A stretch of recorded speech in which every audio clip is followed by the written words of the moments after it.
white balance. It will completely change your footage to get the white balance nailed in just perfectly. Next, there is the buttons on the dial that we set there. So the dial itself is already set to change the shutter when it is that you turn it. However, we're going to go to the left one first. Going to skip the first one and go to the left one first. I have that, scroll over to page 9. I have that set to picture profile, because depending on my scene when I'm out running and gunning, if it changes and it's too contrasty, I might want to change my picture profile.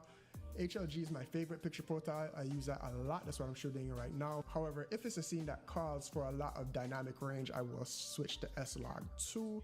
Or I also have a couple different custom profiles, one from Josh Yo for low light and another one from EOS HD, or at least somebody that was mimicking that online to give you Canon colors. So I do play around a lot with different picture profiles depending on what situation I'm in. So that's mapped to this middle button there, and then the right side of the dial, that button is set to ISO stock. We just leave that there because we do need a button to control our ISO there, so I'll leave that where it is. The bottom button there, which is bottom 4, we're going to change that one here. We're going to come over to page 12 and set that to audio record level. Like we mentioned before, we do have the meter up on the screen there that displays on, so if you do see that you're peaking or if the audio is coming in too low, you have a button here. You could quickly just change the audio settings there depending on what you're recording. Alright, scroll one more page over, and the last button we have to set here is the main button, the C1 button as a custom button there. I'm going to come here and scroll over to page 17, and I'm going to set that to zoom.